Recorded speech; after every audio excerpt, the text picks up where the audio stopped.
Contrast Uncut, yeah, you know that's us. Where we only speak the real and the real rock with us. Where we motivate the people and politic on success. Oh no, we ain't DJ Khaled, but they swearing we the best. Contrast Uncut, contrast Uncut, contrast Uncut, contrast Uncut.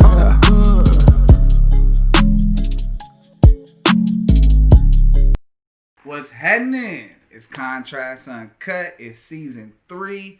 We got a very dope special edition episode. You know, if you ain't know, I'm a huge Dodger fan. And it's the World Series going on. And, you know, I ain't going to say too much. But, you know, this episode had to come out. And I have a really special guest today. But before I get into anything about him, I want to give a big shout out to Uncle Snoops Army and Bobby D Presents. I appreciate you, brothers. It's your host, Zylo, a.k.a. DJ Juan Dollars Like I Won Some Money. Now, ladies and gentlemen, we got a really incredibly dope special guest. He's from Pasadena area. You know, that's 20 minutes like northeast from Los Angeles, if you ain't know. Yep. So if you got to take a trip, they got some nice things over there. Colorado is a good spot to go to. Yes, it is. And you know, just don't go too far deep into it because they got some activities out there too. Yeah, we active. I heard a funny story. I was telling him about it, but I didn't know you get robbed in Pasadena until you tell you that they got robbed in Pasadena. Yeah. But my brother to the right, he's a world-renowned DJ. He is the face that represents the Los Angeles Dodgers and the official DJ for them. He also represents the Los Angeles Galaxy, Ontario Reign, which is an AHL affiliate of the Los Angeles Kings. And he also is the official DJ for the indoor soccer team Ontario Fury. He's responsible for each Dodgers at-bat, walk-up song, the pregame music, and songs in between the game action.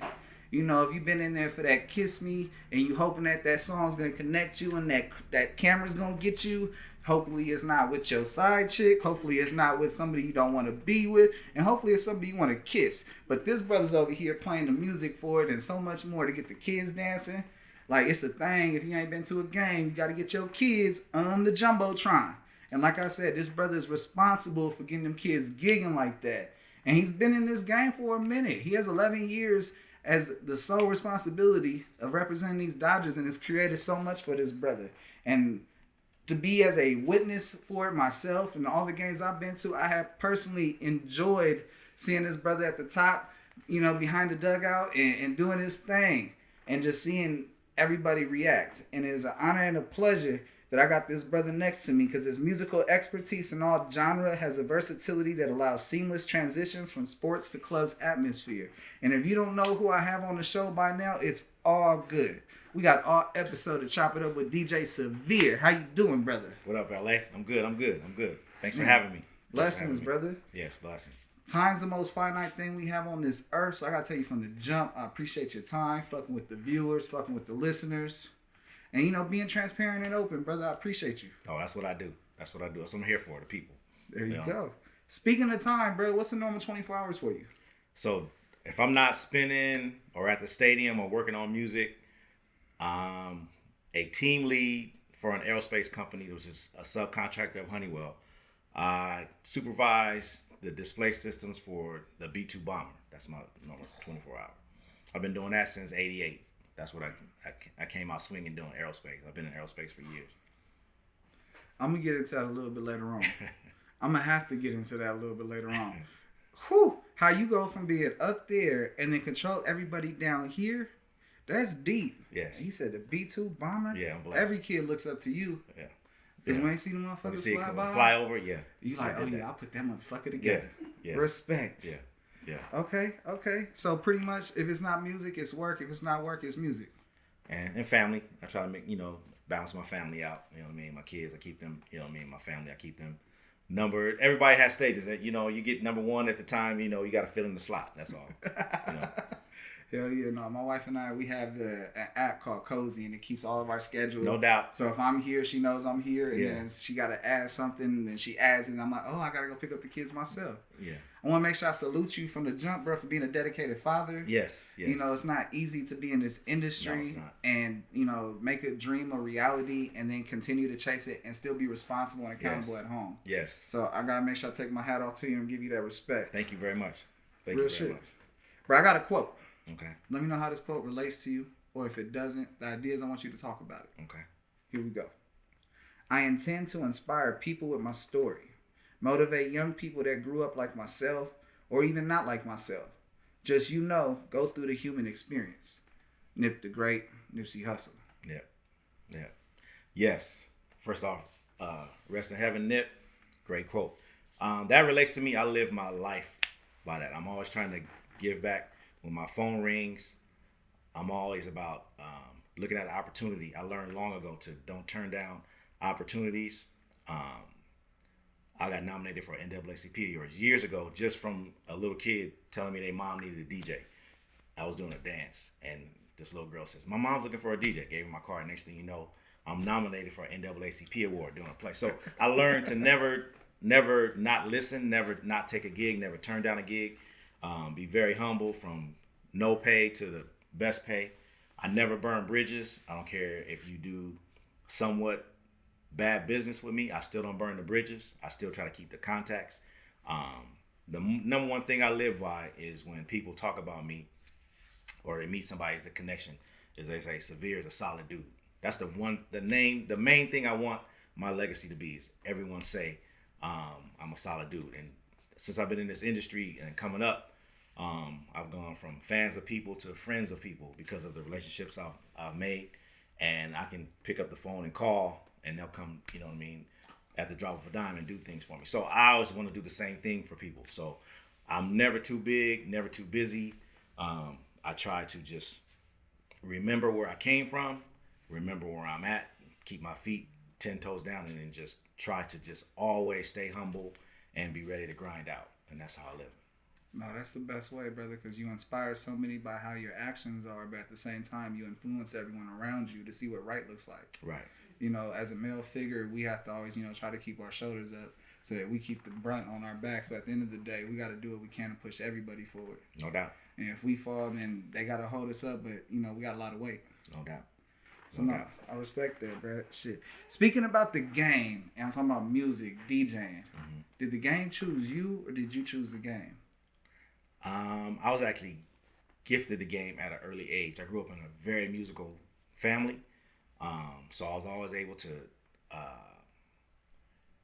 gravitate to music. Like I've had my stepdad introduce me to like Earth, Wind and Fire.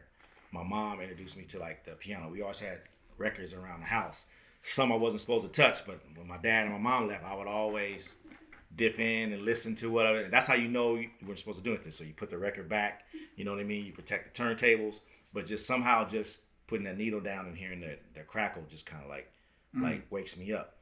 To the point where even when I go into record shops, I get goosebumps when I'm going to look for new music and I'm just kind of like searching.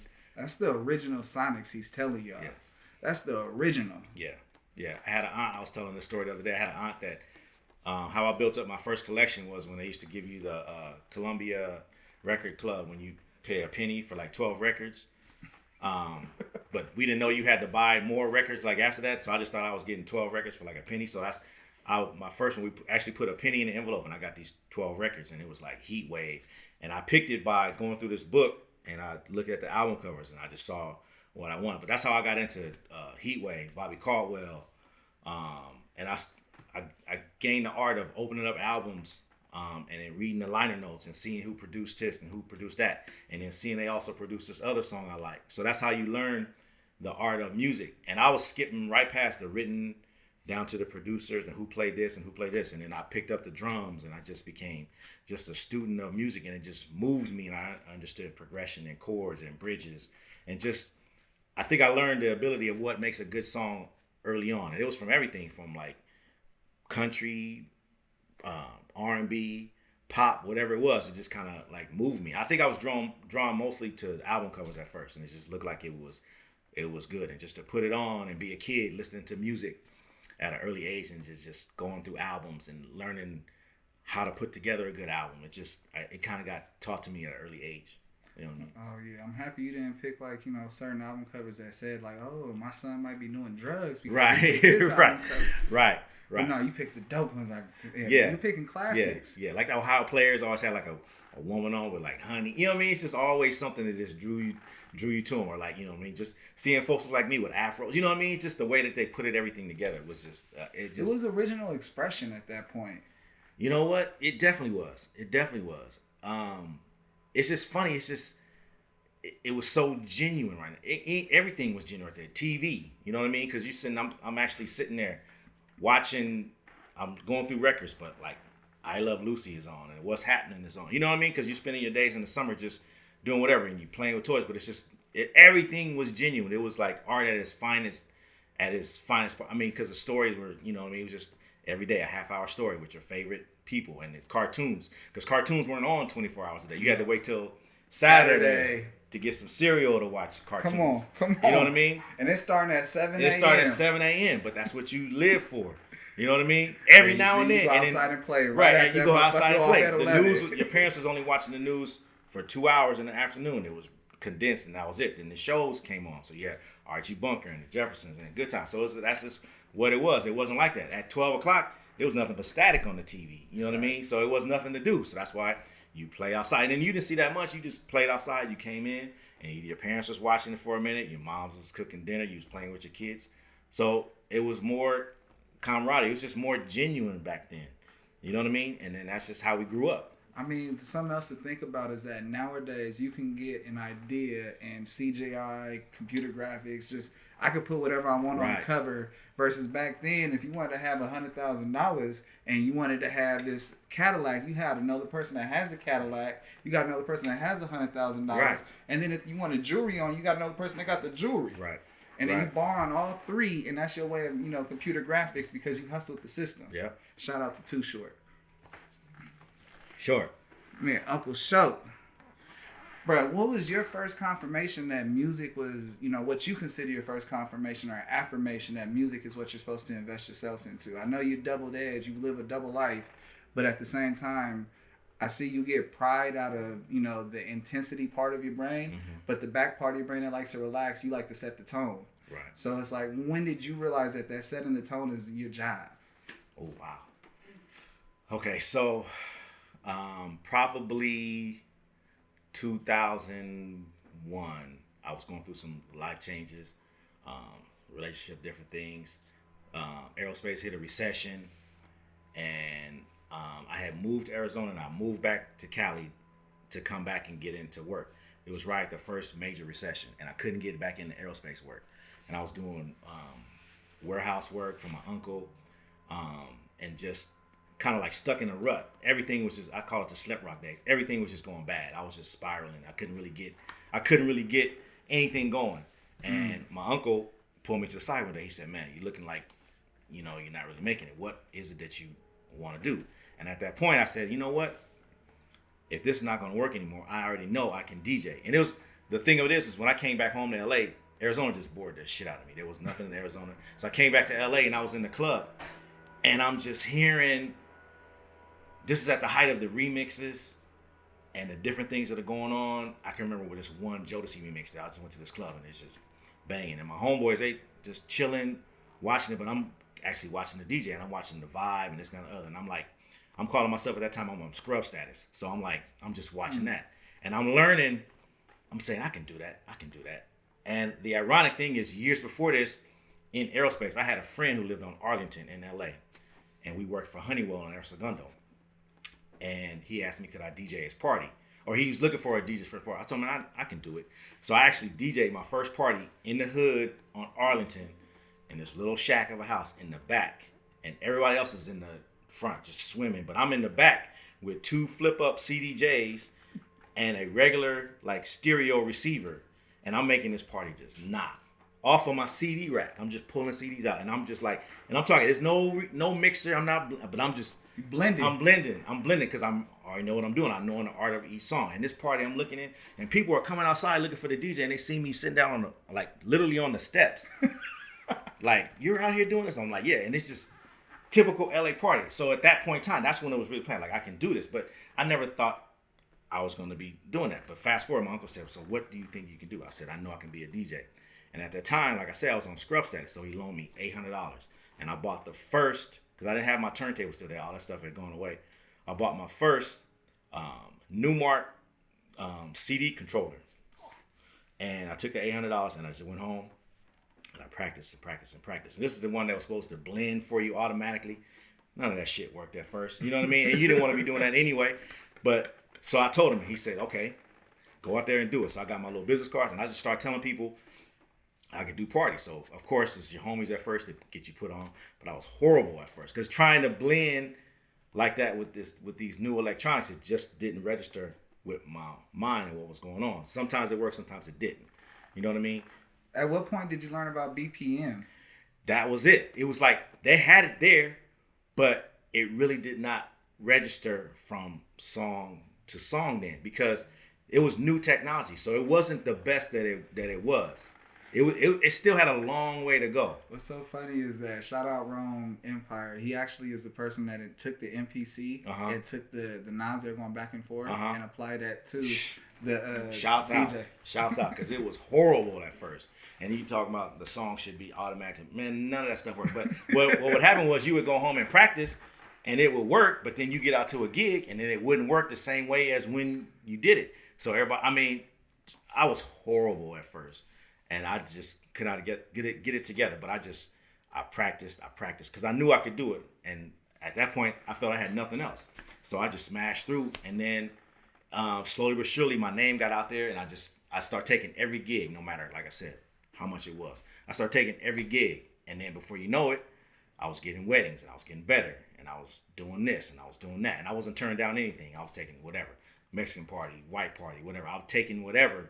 And I'm just saying, let me build my catalog up. And I'm learning the business lessons. But the main thing I'm trying to do is to do good business, get my name out there, and then see what comes from it. And that's when I started.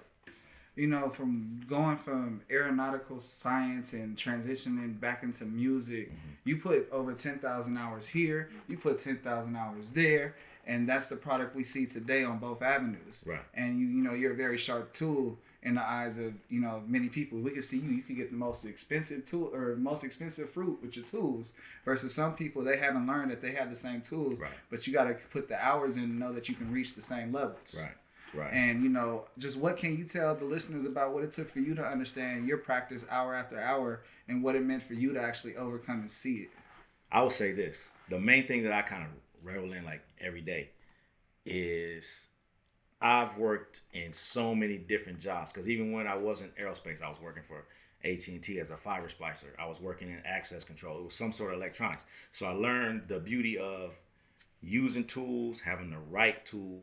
But I always tell my manager when she's asking me different things, how I learned this. I learned this here. And the map of your life, sometimes it's frustrating to you, the different things you go on, but you don't realize the different things that you're picking up on the way that later on will kick in for you, development. And then I would say this, and I just thought about this. Each job I've had, I've been blessed to have like a father-like mentor at each one of those gigs that kind of pull me to the side, or I learn a different thing that I actually fall back on from them on a daily basis sometimes that they impartmented in me as far as being a good man. That's the main thing, which is why when people's kids or younger people talk to me or anybody, I impart that same knowledge as if I'm responsible for them. And I take that on. Because I would never want anybody to lead my kids the wrong way. Come on. You know what I mean? So yell at my kids if they in the street. Right. Yell at them. Right. Tell they badasses to get back on the sidewalk. Right. So I talk to my son because I don't want anybody to take advantage of my son or my daughter. You know what I mean? So it's like I try to take them under my wing and say, look, what you should do is this. Like, you can do it your way, but I'm just try to explain it to you. And I just remember being young and kind of a hard head. Not a hard head, but not listening and you want to do your own thing because you got to knock your head a couple times to learn like some lessons. But if you can have something to fall back on, we'll say, well, this person told me this and I should have listened. That's going to make it so, down the line, you start listening to what they said, and you start making better decisions. Making sense of it. Yeah. Yeah. For real, for real. You know, as you're talking about a lot of things, and I'm just like, one thing that stuck out to me, who was your mentor when you stepped into Chavez Ravine and, you know, you had to take on the Wheels of Steel? It's funny. So I came in and immediately, obviously the first black DJ that the team has had. Luckily, someone had the vision to bring me in. And at this point, you got to remember, this is baseball, MLB. This is the widest sport you can be in. This is like this. They call it America's pastime. It goes baseball and apple pie, and they say baseball first. Come on. You know what I mean? The other thing is that, you know, all the brothers you see that play baseball, they're not real brothers. They're from Dominican Republic, Cuban, you know, Venezuela. Yeah. Shout out to all of y'all. We accept y'all. Yeah. So immediately I get the gig. I'm coming in, and this is before Magic Johnson. This is before everything else. So it's not a lot of darker hued people walking around there, but enough with the vision to bring me in and put me in and kind of say, okay, this is your gig. This is what I want. And I knew their vision, they wanted to bring in someone like me who could bring in, let's say, the hip hop without dropping the step or making it put too many eyes. Because the number one thing you want to do as being a DJ, especially in baseball of any team, the number one thing they say is keep me out of the newspaper, because people are looking to write things with the music that you play. So I knew from the shock and awe of me walking in and then the looks, people just thought I was just going to be this black dude coming in trying to play 100% hip hop. But the first thing I did, I took from how my corporate experience put me, and I learned. Let me come in, learn what's working first, what they're used to.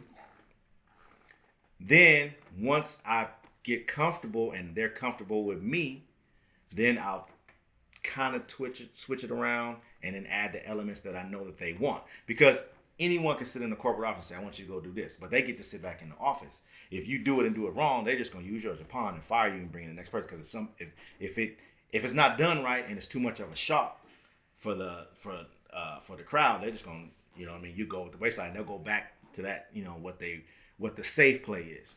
So immediately I came in, and a lot of the reporters didn't speak to me, kind of just like, you know what I mean, like looked at me like dismiss me. Now these are the same reporters that praise you today. They praised me today, but at the same time, I didn't burn the bridges. I didn't take it personally. I just said, okay. I just smiled. I just said smile. I saw him every day, and I said, hey, what's up? And I'm starting to walk. I'm starting to see the players that I used to come to Fan Appreciation Day and talk to them. So I'm learning my atmosphere, and I'm learning how to exist in my atmosphere as it's going without making any waves. And I said, I just got to pressure through this, because immediately I got my family, I got my city, I got LA, you know what I mean? And I'm representing a lot more people, if you know what I mean, than me coming in here being pissed off because nobody's giving me my props yet. Bro, you saw the bigger picture when most people would have just saw that moment. Right. And look what that big picture did. Your decade tenure. Right. Come on. Right. Come on. Right. You got 2-3 different songs for each player coming out there based upon their move. Right. So immediately what I did was I came in and I said, well, let me figure out how I'm going to do this. So I figured out how to incorporate what was already working with what I did. Now, my easiest way to do that is within the pregame mixes when there's hardly nobody in the stands to where it's just the players. And then as people come in, kind of elevate it and figure it out. But also using the old rock staples that were already in place, and the jock jams, as they used to call them back then, that still was the safe play. So I came in, I started making my mixes, and I knew I had to get to the players first, because once they signed off on me, I knew I was going to be good. So I remember Garrett Anderson, who was either his first or second year on the Dodgers at the time, used to be on the Angels. He sent a message up to PR. He said, hey, I like what the DJ's doing. Can you get him to send me some mixes? And so I said, sure, no problem. And the PR at the time said, well, he wants to know how much. I said, I don't want any money. I just want to take a picture with him and meet him. Because at that time, I knew it was going to be better for my branding if I start having pictures with the players. Come on. This is before cell phones had the cameras on. So it was like, they did. But I mean, you know, it wasn't like you putting this up on Instagram and social media. So anyway, this is MySpace here. Yeah, yes, definitely.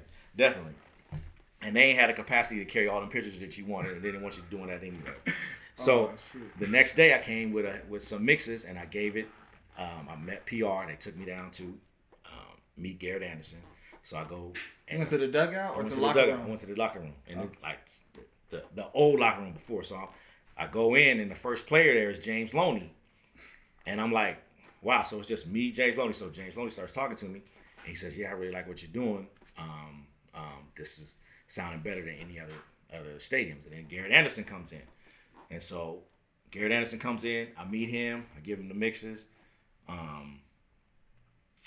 We go take a picture with both of them. I go back up to the game. About the fourth inning, the same PR comes and gives me an envelope. Has $500 in it, and everybody in the press box is looking because they don't know why PR is coming to walk over to me. They see this envelope, and so even the people I'm working with, I show them it's like $500, and they go, "Wow!" And they say, "Well, what'd you do?" I said, "Well, I made some mixes." So that game was over. The next day, I said, "Look, I want to give him some more mixes. I don't want any money. I just want to give him some more mixes. I want to give him some more hip hop related mixes. I'm just trying to show them what I can do. I'm trying to make the relationship with the players." So did it the next day. Same thing. Another envelope with $500.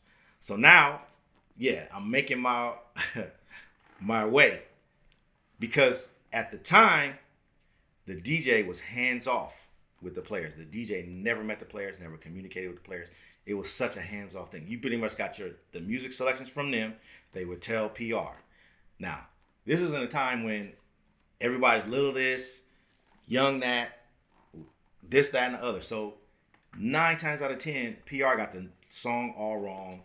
I'd have to do all this extra work trying to figure it out. The players were trying to get songs that didn't have clean versions, so they were just trying to pass off everything. It was a headache for PR.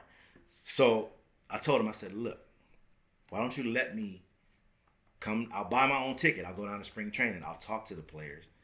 I'll meet the players. I'll tell them. I'll make a more of a relationship with them so they can I can kind of figure out where they're coming from music wise. So then when you come to bring me their selections, I can kind of get through it a little bit easier because it was a headache for them." So they said, no doubt. So I bought my own plane ticket. I went down to spring training. Wow. This is in Florida, right? No, this is the second year when they moved to Arizona. Okay. Yeah. And so I didn't tell my bosses anything I do. I just cleared it with PR because I had made a good relationship with PR because I had to get the players and I had to get PR because now the PR knows that I'm helping them out. They're like, "Oh, this is taking pressure off of us." I gotta throw something in there right now. See, there's something so important that you're saying. He's doing something that he loves and recognized that there was a void in the market that they didn't have it, and he filled it with his purpose, his passion. He was willing to do it for free, but he did it so well. They was like, "I can't do this. I can't accept this for free.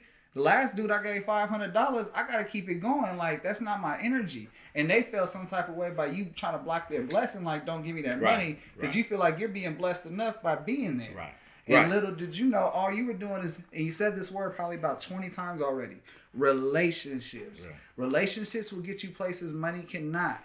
Relationships will get you through a wall and a door that wasn't there, had nothing to do with whatever you were going on your path, and that motherfucker opened up with open arms, and you're on your path that you felt was supposed to happen, that manifestation. Yes. And it's like, okay, the ground's starting to actually meet my shoes. Yeah. These shoes that I've never worn before are actually on my feet, and this ground looks nice. This marble looks very fine with my shoes, this leather. Yeah. And I just, it's important for people to understand because people dismiss relationships. Yes. It's okay to let people go for $5. You can have a $5 friend that borrows it, ruins the relationship, and just forgive them. That's on them. That was $5. Right. That's on them. Now you know not to let them borrow nothing. Right. Now you know not to trust them with certain things. It's a distance relationship until it's no longer or they improve. But either way it goes, you control that. You control what you control. Let go of the rest. And it only costs you $5 to learn that lesson. Man, I done had about $20 worth of relationships that gone, and you know what? That's all it took. Yeah. But I always my slogan for that is you always need somebody to turn your water on for you. So that's why I build the relationships because you're gonna need somebody to turn your water on.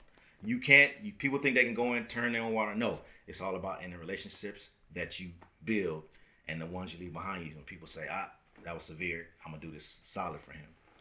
So once I went down to spring training and PR saw that I wasn't an autograph hog and that the players were comfortable dealing with me and they wanted to deal with me. You knew how to act, ladies and gentlemen. Bruh. Yeah.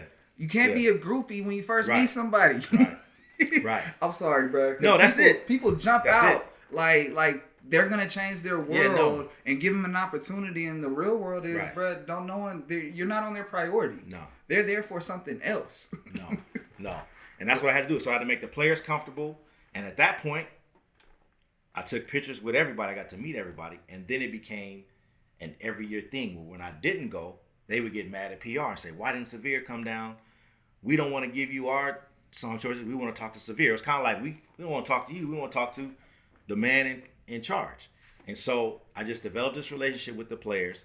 They got comfortable. They knew something was going on. They start introducing my music to other players and other teams, because now every player in the MLB can't wait to come play here or come here, because now as players leave and go other places and I go down to the field to say hello to them, they always introduce me to the other players. Like, this is the dude that's keeping it cracking up in here. And if I can say anything about my gig, it's the respect that I have around MLB for people that recognize music. It hasn't gotten to everybody yet, but the people who know, like you say, you've been on since like 2013. That was my goal. And I one of the best lessons I learned when I first came in, I used to tell myself, I used to try to tell those same reporters, like, you should write about me. I'm good. You know what I mean? And they were kind of like, you know what I mean? And I remember just feeling like kind of dejected, like, man, I know what I'm doing here. But I had to realize it hadn't crossed their realm of understanding yet. And so I was telling the story to Ricky the other day. So I thought I should be written about in the paper, and I thought I should be on the sports page. So finally, I think maybe my third or fourth season, it was 2013.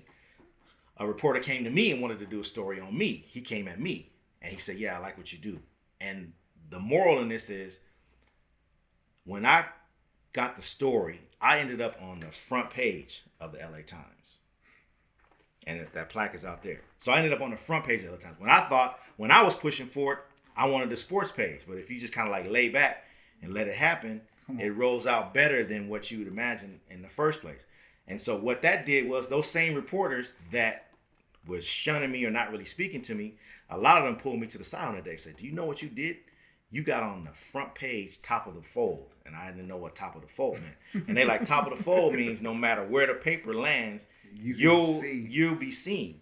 And they say it's hard for players to get that. And I had to think about that, because players don't make it to the front page. They make it to the front of the sports page. I was the first person in the organization at that time to make it to the front page of the paper. Wow. And just to see what it did for my city, because people was calling me all day long. My grandmother went to 7-Eleven in the store and just bought up all the papers. She's saying, "This is my grand," you know what I mean? So just what it did for my peers and my family in Pasadena, that's when I kind of knew it was bigger than me and what I was carrying, and more of a responsibility. But just to kind of like let back and then watch God work, where you think you want something, but he's like, "Nah, I'm gonna show you how to get it in a bigger way." But you gotta kind of like let it happen. And then, you can be good, but you got to remain humble, and you got to walk your steps, and then build your relationships, and then see how it pans out. See, you recognize the gifts that you receive. Something got easy to you that was hard for everybody else. And instead of you belittling everyone for not understanding it, you took it as an opportunity to work. And from there, it's just amazing, because you said, "I know I'm good enough." They don't know I'm good enough. Everyone else in this building knows I'm good enough. I'm going to wait till they start saying, "Who is this guy?" Right. And it took 4 years for that to happen. Right. But at the same time, it took the biggest thing from the organization to be like, "Whoa, this guy got something more than anybody else." Right. It didn't have to deal with, the ownership crossing or nothing. It had to do with this brother's story and what he means to the organization and the city of Los Angeles. Right. And fans like me. Like, shit, come on, bro. That changes it. That gives, so much. I mean, come on. Look at Kenley Jansen. Yes. Yeah. How his transition and, that song, as soon as it hits, that sets the tone.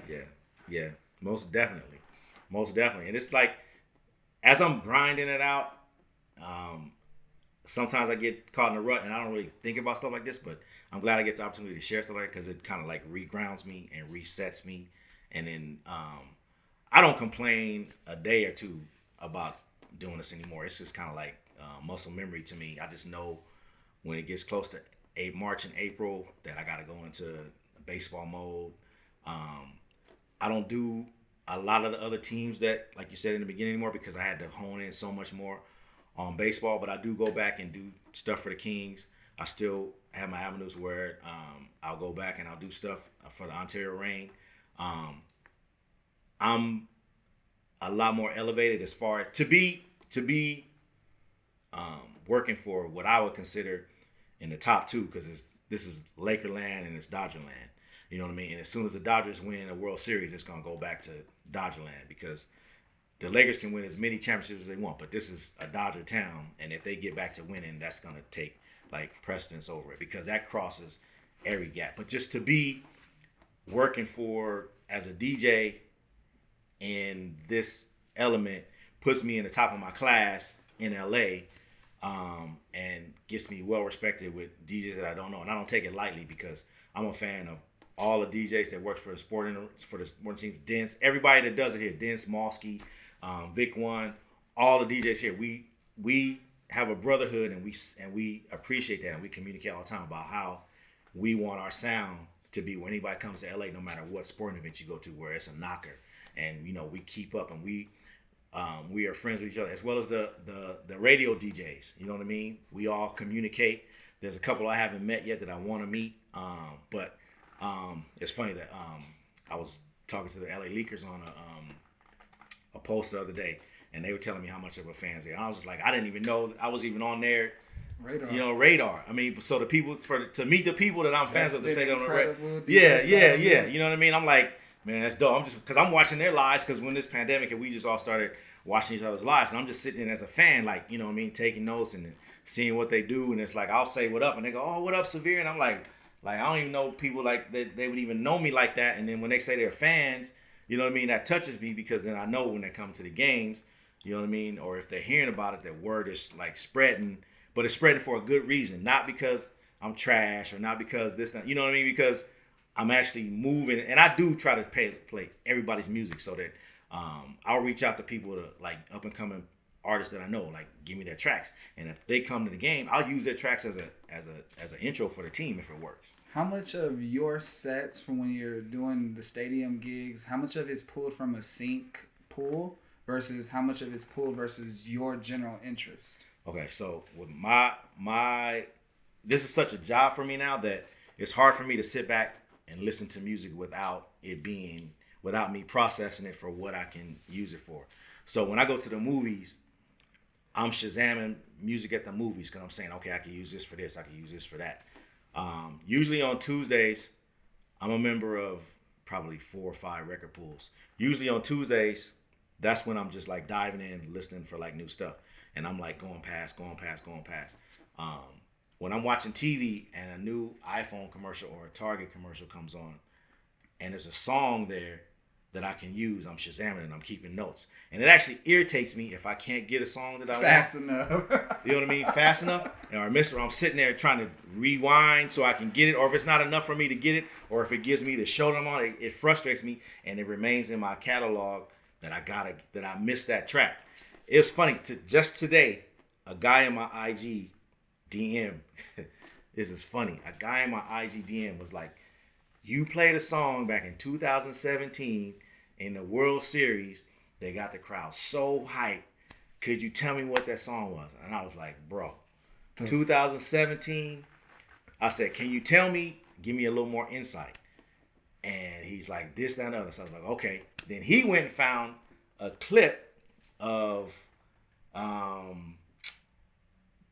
Eli Manning in a bar doing shots, and this song was playing. But do you not know, I have been searching out this song because I lost this song in my Serato. And it's one of my favorite songs. So I'm thinking this dude, like, dude, I'm so happy you... What's the name of the song? It's called The Hum.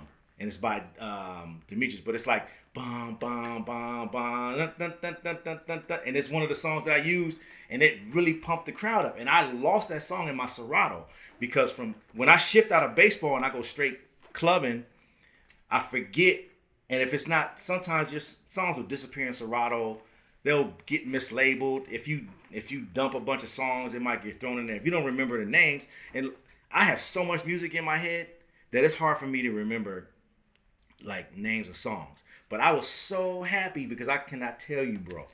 For the past 2 years, in my mind, I've been going, there's a song I'm missing that I used to use for my pumps, and I do not have that song. I was so happy when this dude brought this song back to me. This is just today. And I actually used it on one of my IG posts, like everybody get ready, because I love that track. But so in my formula of music, of what I do is, and I'm gonna give away one of my trade secrets. What I do is, I don't like you to step out of your car and go in the stadium and hear the same thing that you had on the radio. Because then you come in and it's already dated to you. You're used to it. Yes. So I want you to come in. Be refreshed. Be refreshed. And I'm in the background because I don't want to be the forefront, but some people I am the forefront. But so that's why I work all year. Like even when the season's over, I'll already start on my record pools gathering music that's not going to be popular for 6 to 8 months. Because it's ahead of its time. Nobody knows it, but I know what works in my stadium. So I'll start making my mixes. I like to go in to the season with at least 10 mixes already done of new stuff that you haven't heard. I only mix live on Fridays and Saturdays because there's so much other stuff I have to do. It's hard for me to come in and mix live and concentrate on what I'm doing because a player might text me. I might need to work on something for this other stuff. So it's like I like to go in, prepare. And it's so hard to say, as soon as I try to go in and say I'm going to mix live, that's when everybody's going to need me to do something. And then it breaks up. So I like to know my stuff works. And I like to know what it's going to sound like before I go in. So that's my formula. So that's why I'm stealing new music. Even if I steal music off a commercial, you think you heard it, but you don't know what it is, but it's already, so it's a little familiar to me. And another thing that I don't do is I don't put a lot of old school music in because as soon as I put an old school song in with the new stuff, immediately that mix is now old. Because if you come in enough and you start hearing this, you're going to say, oh, the DJ's still playing that same old stuff. So I'll make an 80s mix, but it'll be all 80s and I only play it every other homestand. And then people will understand, okay, this is his 80s mix. I'm not throwing any 80s music in with my new stuff because I don't want to date that new stuff. So that's my dropping gems on here for you. Yeah, that's my. But I never want you to get out of the car and step and hear the same thing that you heard on the radio inside the stadium. I got one more question about the Dodgers because it always interests me. Where does the communication go for them to pick their before they walk out and at bat? Okay, so everybody's different. Justin Turner sometimes texts me like 1 a.m. Is this a banger or nah? Cause bro, some of them, some of them white boys, I like, bro. I grew up in the hood. I got this, but some of them, I'm like, how the hell they get put up on that? Yeah, here's what people don't think. It's funny. You know how many people walk around like so it's baseball, so you have older people that go, why do you force that hip hop on? I was like, look. Because it's rock stars popular. My bad, bro. It's not even that. It's like, look, I asked them, I said, well, how old are you? And they tell me their age. I said, so when you were younger, did you want to listen to your parents' music as you were getting ready to do something? And they go, no, I never thought about that. I said, yeah, these are young guys. They like hip hop. And there used to be a thing where we thought, oh, this DJ just picking all this hip hop for this. No, it's transitioned to where the younger white kids love rap and hip hop. That's just the way it is. And so as soon as you learn that and you learn to accept it, that's the reason why they're happy. You want to play them this old school stuff and think that's going to pump them up to go out here and play? That's not going to work. And I see it firsthand because one of the main players, Gavin Lux, he sends me 4 or 5 hip hop songs at a time and then comments on them. And I'm like, yep. And that's just what they want. The only player only young white player that doesn't ever pick hip hop is Corey Seager. And when he tells me to play it, he says, can you turn it up like hip hop?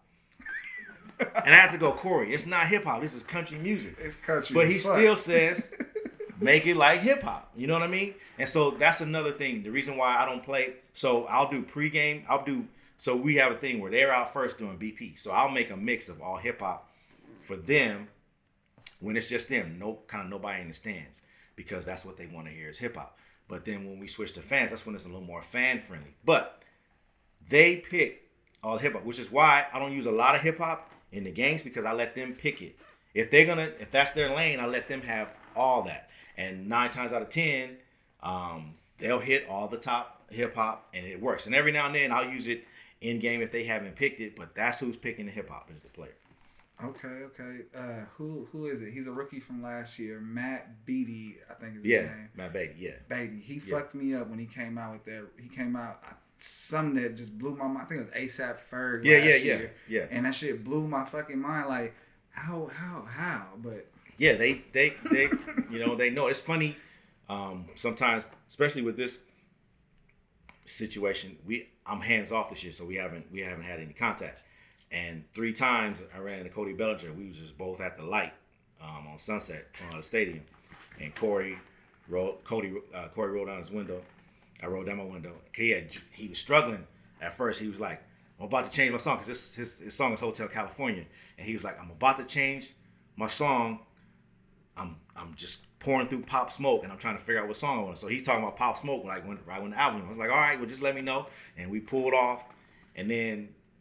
Maybe 3 weeks after that, he texted me. He's like, "I want the Drake song," and I'm like, "All right." So he got hurt a little bit when he first came out, and the opportunity to play it like early on in the break came up. So it was the horn, bum bum bum bum, and it just like rolled out, and it just like pumped up the whole crowd. Now you gotta remember, this time there's no fans in there. It's just me, the players, and whatever. There's nobody in there. So, but it's like going. That same night, we met at the light. Again, like just ironically, he rolled down the way. He's like, "Man, I like the way that came off." So now we're having these conversations where we would normally have them on text messages. We're having them in between cars, like talking about it. And it's just, I remember saying like how this is the perfect moment for this song to just roll out longer. And I hope Cody likes it. And then that same night, he was able to tell me, "Yeah, man, that works." And it's just funny, the communication. I ran into Matt Beatty, same way. And he's like, "Man, turn it up." And you know what I mean? It's funny just seeing them and they're honking the horn at me, you know what I mean?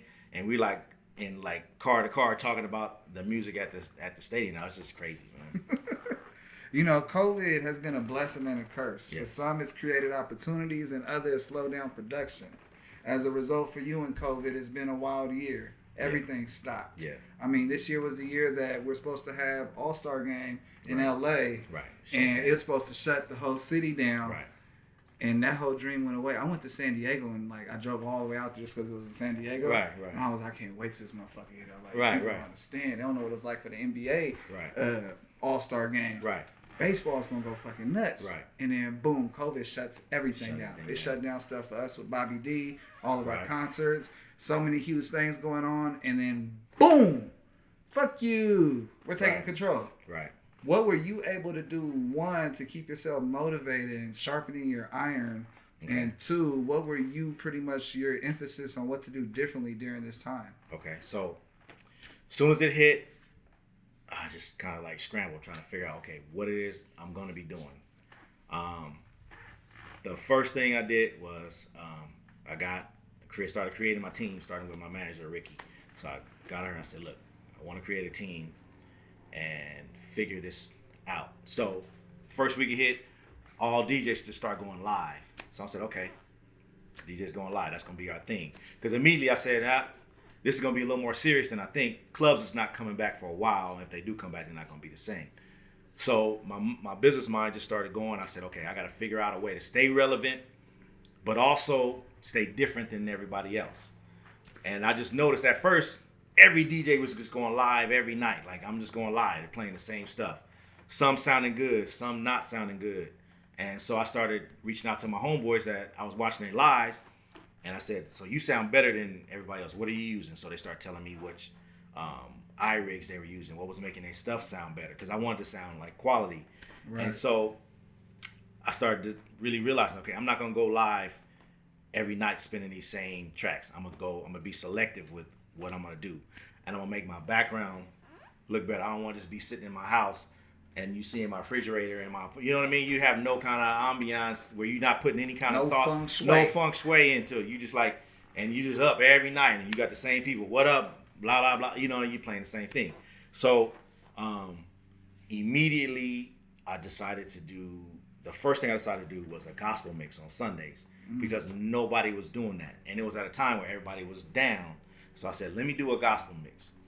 I knew I had a lot of gospel music, but I wanted to also do some regular music, just some uplifting stuff. And the feedback from everybody was so positive because they're like, man, we need this. This is like when we first got shut down. I'm talking when we got shut down where you couldn't go nowhere. Right. You know what I mean? So I said, let me do this. And it just got good feedback. And Ricky, my manager, made a relationship with this shop in LA called Shop Me Vida. It's this dope shop run by Noelle and her husband, and they just make this really Latin geared, but also city like type clothing, of just like clothing. And so they decided to come up with this thing on Fridays to DJ a thing called Fear Man Friday. And so I started going live on their IG. And I didn't realize it at the time, but what it was doing, because it was just my Dodger name really kicking in the door, but it actually started merging the black and the brown community at the time. And this is like, it's either right before the George Floyd or like right after. So it was like a time where it was heated and it needed something to bring everybody like together. Right. And so we just kept hitting these themes. First it was COVID, then it was Black Lives Matter, then it was, you know what I mean? It just kept rolling where I needed to uplift these people on Friday, but also take away, not be so heavy-handed on what's going on, but just kind of give you an escape.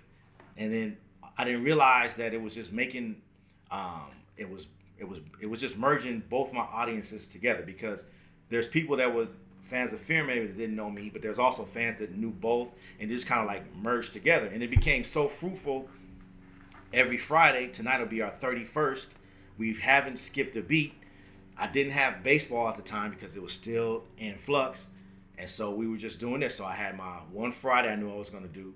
I developed my merch out of it. So my merch grew, and my merch was just flying off the racks. We couldn't keep it, and it just became popular. And so now we just constantly looking for different avenues. And this is like, I'm starting to hear other DJs text me like, man, your background looks better than mine. What are you know what I mean? What are you doing? Like, you know what I mean? I see what you're doing. You know what I mean? Like, and it just, like, I was telling people, I've had a great COVID because, I mean, I've kept myself busy. I've kept myself in music. It's allowed me to build my fan base up and just reach to the people. And so many people, I'll get texts every day. I look so forward to Fairman Friday, or I look so forward to this. Please keep it up, because I was having a bad week. And I look forward to this. And then I went on last night, we were in here testing some stuff out. And they were like, I'm so glad you went on last night. I was going through something. It lifted my spirits. And it's such a tight fan base. I don't care how many I have. If I have 50, if I have 100 on, these are people who I'm in, like, gauge with, because so many DJs are live. Everybody's live. You know what I mean? That's what everybody's doing. We all live. Well, what are you doing to make a difference in the people that little audience that you have? And I support all my as soon as I see one of my DJ cats come on, I'll pop on and I check in with them, because I want to show them that support, because you don't know what they're going through at this time and what it's like doing for them. Just because I had a great COVID or whatever, I don't know, that sounds crazy to say I had a great COVID, but I still got to lift my friends up who I'm going to be. These are my peers who I hope I can do the same for them or what they need. So whoever reached out to me to do on their show, be their show, you know what I mean? Let's just kind of like converse, because nobody knows what's going to happen after this. You know what I mean? So I just wanted to stay sharp, and I said, let me get a team, because you got to have a team. So let me get a team. And my team came together, and we all had the same vision. And it's actually been a great mental lift for them, for me, because it just gave everybody something to do, because we were the lucky ones that didn't just have to go to our house and sit in the house and not have nothing to do. You know what I mean? Right. We started a studio. We built the studio. So now we're getting, as it's loosening up, I'm bringing in musicians I want to work with. We're starting to do podcasts. It's just so many other avenues of now people who, I know a lot of people that work in sports that don't have, that they're shut down. No platform. They have no platform. So, but these are all dope people in videos, One of my homegirls, Jess, who works at the Dodgers, did a dope documentary right at the time of me and of COVID. She was out there in the riots shooting like the people on the freeway. So she just did a dope documentary. So there's so many things that's gonna come from this because people just came together and gave each person an avenue and kind of just hugged everybody, brought everybody in, made a family, and it's just grown. And it's kind of like you gotta look back and like this is 31 weeks and we've kept this going, and people look forward to it. You know what I mean? It's all about how you looked at what was going on. If you saw it as I didn't have toilet paper, I didn't have water, my world was gonna end. And for some of us that saw the China stuff in December and thought that was gonna happen to us here, that sort of scared a whole bunch of people. Yes, it did. So from overcoming fear and then embracing something and making something of it is something that they've always said we're great at. Yeah. And as people, all people, don't matter what region, what race, creed, anything, you put them in a box, guess what? They're going to figure out how to get outside the box. Right. Some will stay in the box, but you'll have a couple that'll be like, hey, let's climb to the top and see what the fuck is on the other side. Right. And, that's something that a lot of people have been able to do. And, that's why I like to ask that question about COVID, because sometimes people just absorb it and say, you know what, I lost a year of my life. Right. Other people say, I took this opportunity, all these doors closed, but these doors open because this was open. Let me find another way to get these doors open another way. Right. You got to look for new doors, create new doors, walk through them doors, try their best. If the one behind you got to close, you should, if that one got to close, fine. Even if it don't close, I guarantee you it's not the same door. It's a little bit different now. You know what I mean? It's not the way you were. And I keep I'm not even knocking people that aren't trying to do stuff. Because this is a hard time for some people. You know what I mean? Right. It's hitting some people harder than it is. And you got to give them that because this is something we've never gone through. But at least if you can be an example and a helpmate and show them how to navigate through it, it doesn't have to be the end of the world. For some it is because we lost probably some good people and I know some people that was really affected by it, and God bless that I haven't been that affected by it. But at the same time, I'm here to help those and get those through that have done it. And I've had, like I said, so many people walk up to me and tell me, you know what I mean? There's a guy who told me he was in a terrible car accident, and the only thing that kind of got him through, I was able to, through this, it freed up a lot of time. So I was just making mixes after mixes after mixes. I was knocking out mixes that I had on my head for a long time, putting them up on Mixcloud. And he was saying, man, his rehabilitation was just listening to my mixes every day. And that kind of got him through. And I was like, man, I was kind of like in tears. And I'm like, man, I didn't know I was doing that by getting these mixes I needed to get off my chest that was going to help you get through this accident, you know what I mean, that you relate to. I mean, that just kind of like blows my mind. And it don't have to be 50,000 fans. It can be one person, you know what I mean? And that's almost even more genuine than 50,000 fans. So somebody say, because 50,000 fans wasn't in a car accident, you know what I mean, that they needed motivation. They were coming for, I'm just kind of like an ancillary part of the game. You know what I mean? They come to see the players. But for someone to say, I got him through his rehabilitation, that's serious, you know? No, that's real. Something else is that you set the tone. Go ahead. I had a question. You were talking about how, the whole atmosphere changes, whenever you play certain songs and certain mixes. Was there a specific point in time where you started to really understand your value? Yeah. When I started, so we do this thing, everybody knows it's time for Dodger baseball before every game. And when I started realizing that I had a point between the pitcher who picks his song and when we say it's time for Dodger baseball, and there's about a 1 to 2 minute period in there, and I got to pick my own songs because no one was picking the song and it was my choice. And I started watching Clayton Kershaw dance around and them having fun, and then them looking forward to it, and then you know what I mean, that looser part. And then that was my first one. But to watch the coach now, Dave Roberts, bob his head, and then him mention it to the news just this season when we were allowed to come back, and then they asked him what was it like to have Severe and Dieter back in the stadium. He's like, man, you could tell the energy is back to almost normal. We don't have the fans, but at least we have Severe here. That's when it really, you know what I mean, hit me yeah, I'm a part of it, because you see that and you start picking up followers and people, whatever, and then you start walking around and people recognize you, and asking you for your autograph. It's like kind of crazy. Or being at Fan Fest and people just being. I'm in so many like little different group chats with some of the fans during the game. My phone's going off now because they get so hyped and talk about the game, and so I don't want to like not be in it if they because I mean for me to be in it with them is kind of like cool. Dope. It was dope for them, so I kind of stay in, I chime in, and I just kind of watch them interact. So I realize the gravity of all that stuff when it becomes so I don't. When I'm at Fan Fest and people see me talk to a player and they ask me for an autograph, I don't take it lightly. Or whenever I'm at spring training and I see kids, like little kids with like balls and none of the players are by them, and then I'll walk up to their family and I'll ask them like their story, this and that, and I'll try to get whoever they're looking for to sign the ball. Just to see that look in that kid's eyes, that means so much more to me than like all the other recognition. So I know I get the feeling on all these different avenues, but to see the players like before I play, and then this year spring training they asked me to come down. This is before COVID. They asked me to come down and DJ a workout session, which was the first time I ever did.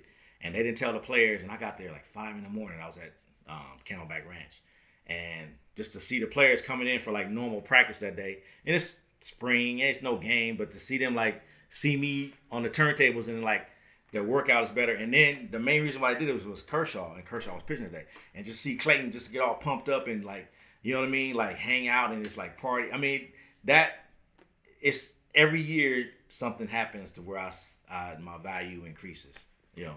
No, that's dope, brother. I feel like you've already answered the 3 most rewarding moments because you gave us so many rewarding moments. Mm-hmm. But in the same thing, I also want to know, what's something people got fucked up about being a DJ? Ooh, a lot. So, I feel that DJ has his hand on the pulse of people.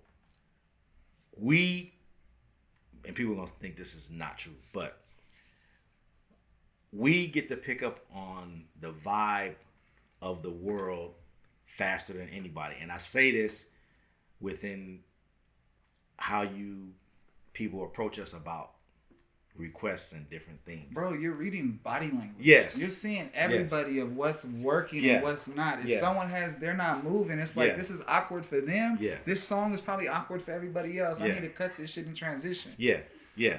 We have such a tone on the pulse of the world and have to deal with so many different things. It's almost like we're an extension of the bartender when somebody's having a drink and they want to pour their story out to like the bartender. We get it on a different level because now it's more aggressive because the bartender can make exactly what they request for them to drink right then and there. If you come to me and request a whack ass song that is not fitting what I'm doing right now, or if I don't do it fast enough, I catch your attitude like right away. And I can immediately read what type of person you are or what's going on in your life. And you're like, man, I'm just over here trying to provide a service for everybody, and right now you want it to be about you, and I'm trying to please and take care of everybody right now.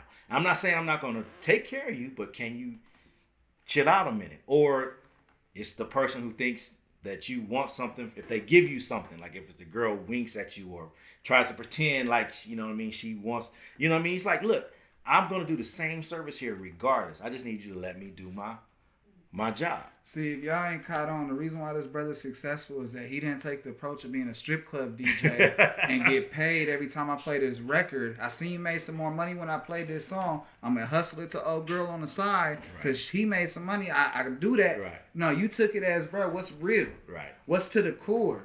There's you can't bribe the core if it's real. Like, you know, fake people will always be bribed versus real motherfuckers will stand alone and go through all of it because they're staying true to themselves. Yes, yeah. And that's the one thing.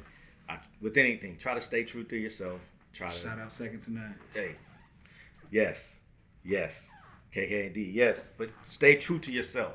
Stay true to yourself. And then just, respect the DJ. He has his hands on the pulse of the climate. And then I always say this, when I grew up and I came up, the reason why I think we're in this kind of predicament that we're in now is the music that's out there. We're not We're not uplifting people with music. When I came up, you had a positive song, a party song, an uplifting song on the radio, always in rotation, which gave you that balance. Now there's no balance. Every song is kind of like depressing and taking you down, or about doing somebody wrong, or about doing this drug or doing that drug, which is nothing wrong with it. But we don't have enough balance. We don't have enough balance now. We don't have enough balance. Where's the what's going on? Where's the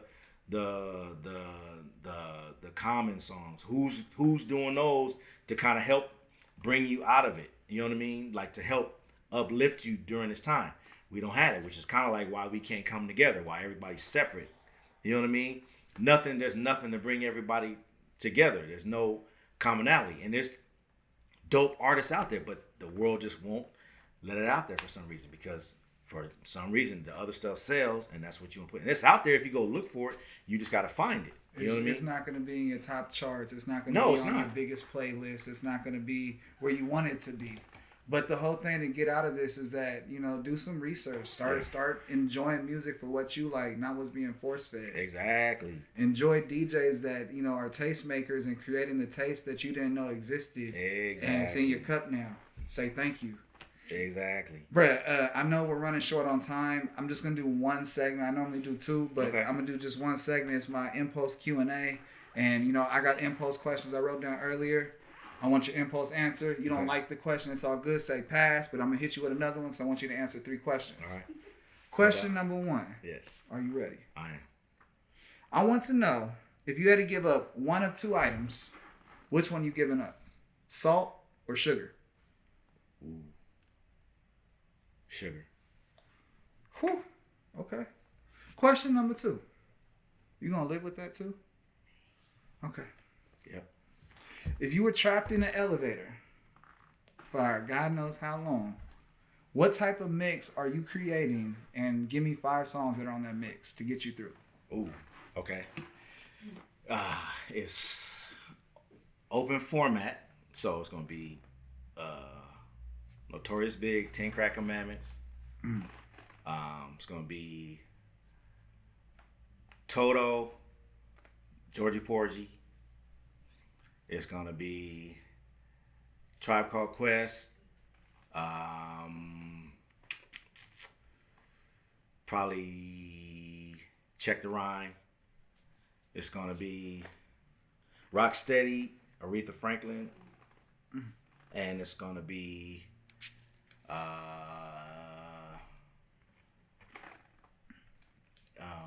Dirty Mind by Prince. That's what it's gonna be. So you got 2 songs in the 90s, and then you're digging back into the history. Yeah. I thought you would have picked all 5 from the 90s, but that's none of my business. Question number 3. What is one thing you love, but you wish you hated? Ooh. Wow. Tennis shoes. Which shoes do you love the most that you're willing to say, fuck you? Because I'm sorry, this just it added on. It was like you said this and it went off with another impulse. No disrespect, because he's being put in a bad spot, everybody. Yeah. Jordan 1s. Yeah, it's a gift and a curse.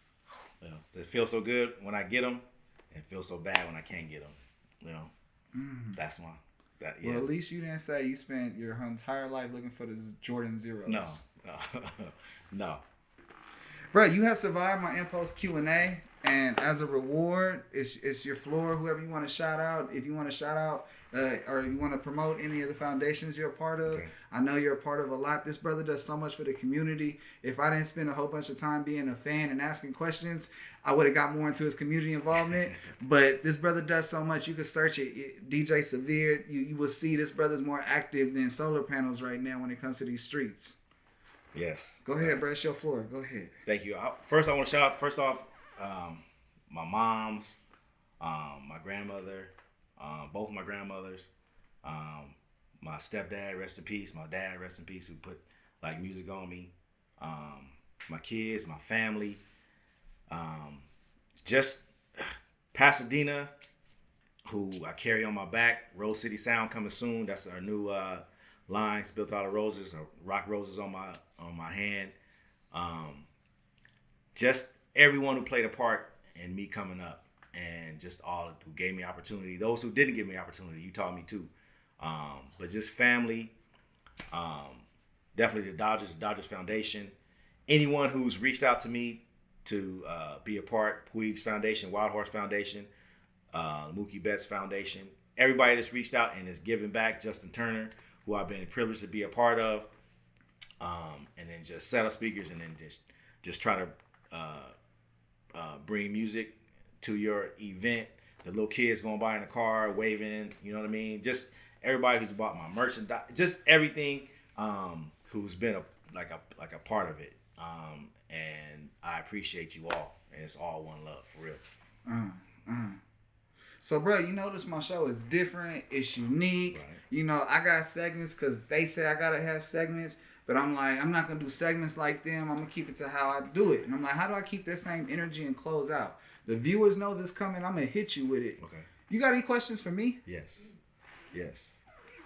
Of everyone you interviewed and done this, who was your favorite interview?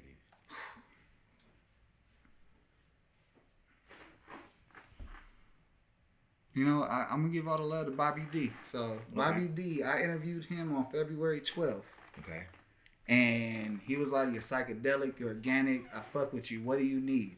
And I was like, you present all the concerts, you do these tours, Right. you represent all these major people, present my show. And he fucked with me, and he did. Wow. And then it grew into Snoop and Uncle Snoop's Army presented my show into the second season. And, you know, that created so much because it showed me that, you know, I thought I was doing something great, and then he threw me to the fire. Okay. He was like, it's February 12th. The next day I had Baker Boys the 13th. The next day after that is Valentine's Day. I'm married. I got 2 kids. He said, I got a show in Palm Springs at Aguas Caliente Casino, and it has Key Sweat, 112, and Next. I want you there, and I want you to interview them and get your media pass. I'm going to throw you to see what you about. So now I'm telling my wife, I don't know if I could bring somebody. Right. I live in Bakersfield. It's 5 hours away. Right. All I know is that my wife said I can go. She ain't tripping. Just tap in and you know, I'm on the way. I'm zooming. Zooming. I ain't got no new iPhone, no camera. I don't even know how the fuck I'm going to interview somebody without a mic. And I figured out that this app had it. So I'm figuring all this shit as I'm driving there. And then I get there, I go through the backstage, they give me 2 passes. I didn't know I could bring somebody. I'm sorry, but she knows that. And then been there. RL comes out from Next. Yeah.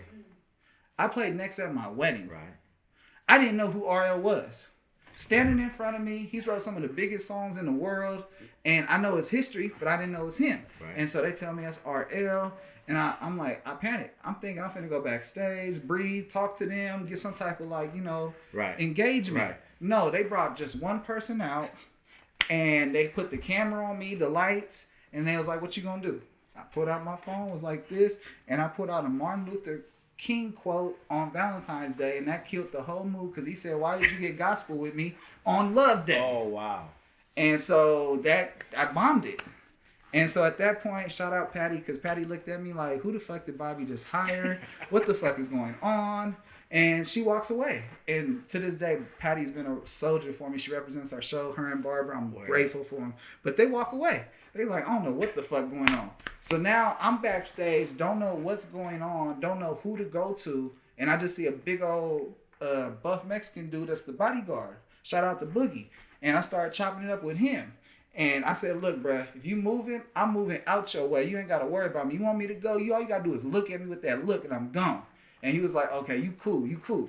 Now I'm backstage throughout the whole event, and I eventually chop it up with 112's manager because the DJ was playing the next song before Next came out. That's a cardinal sin. Right. I'm talking shit. Yeah. And then the 112 manager hear me talking shit because he talking shit. Right. And we connect. Now, after their set, I'm interviewing 112, and I told this story before. They left the food in there. They said I could have the food. I didn't have no bag. I didn't want to walk around with a trash bag with wings and rice and fucking all these Red Bulls and Gatorade. Right. So I took 2 Red Bulls, put them in my pocket, and ate a little bit of the food and walked up out of there. And then, like, to this day, when I interviewed Slim was like, why didn't you eat? We was trying to bless you.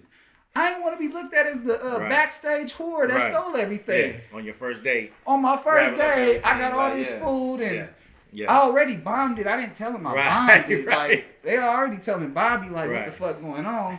And then, you know, COVID hit. And, you know, I was supposed to do all these big interviews with all these big celebrities because it went well after that. Right. And I had to reinvent. And so, yeah, that was my biggest interview because that was a moment someone said, you know what?